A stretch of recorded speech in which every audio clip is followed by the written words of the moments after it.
Bonjour, je m'appelle Eva, j'ai 24 ans, je suis 100% strasbourgeoise. Aujourd'hui, je suis chef pâtissière. Je fais du food depuis mes 5 ans, donc ça fait 19 ans.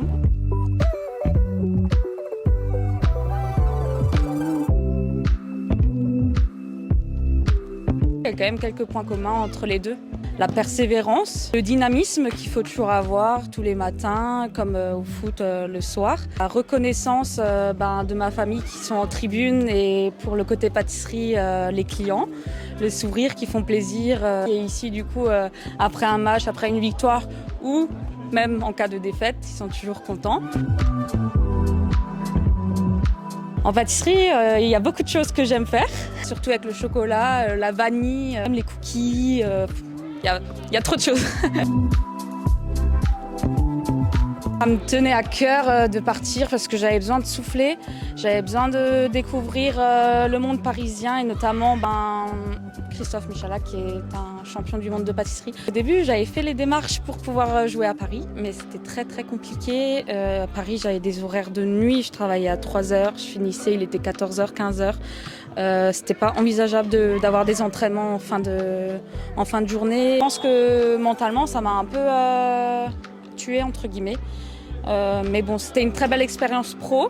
Ça fait une petite touche sur le CV et j'ai beaucoup appris et j'ai obtenu mon gros diplôme par la suite, donc c'est sans regret.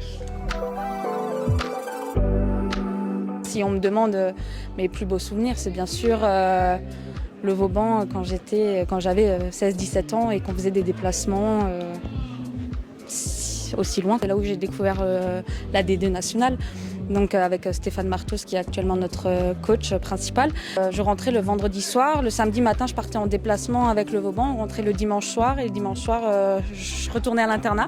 Donc finalement je n'étais jamais à la maison. Et le plus dans tout ça, c'est que j'ai mes grands-parents et ma mère qui me suivaient sur tous les déplacements. C'était incroyable et pris beaucoup d'expérience avec des bonnes joueuses, des joueuses internationales.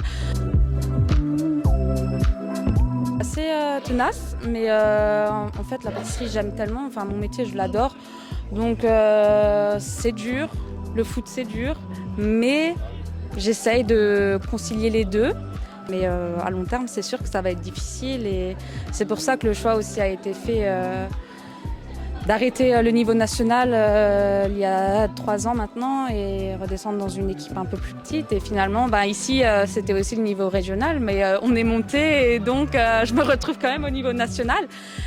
Les entraînements finalement ne changent pas par rapport à l'année passée, donc l'adaptation elle est quand même un peu plus facile. La charge de travail elle est un peu plus lourde quand même. On a un préparateur physique, Jordan, qui nous suit beaucoup sur le travail athlétique, donc c'est vrai que c'est pas facile, mais je m'accroche et ça va le faire. On sait qu'en pâtisserie, les jours les plus importants, c'est quand même le week-end. Aujourd'hui, je peux pas... Mon choix, il est fait. Je peux pas ne pas travailler le samedi. Donc moi, on va dire, l'avantage, c'est qu'après un match de foot, je me dis j'ai le lendemain pour récupérer. Je dirais que j'utilise mes qualités un peu différemment. C'est vrai que sur le terrain, je suis plus dans l'impact, alors qu'en pâtisserie, pas du tout. Je pense que côté travail, il y a quand même plus de délicatesse, de finesse. Et au foot, alors là, on y va quoi. Aujourd'hui, je ressors avec le pif ensemble. Je dirais qu'il y a quand même la même Eva, mais comme dit, certaines qualités qui ressortent sur le terrain que je n'ai pas au travail, pardon.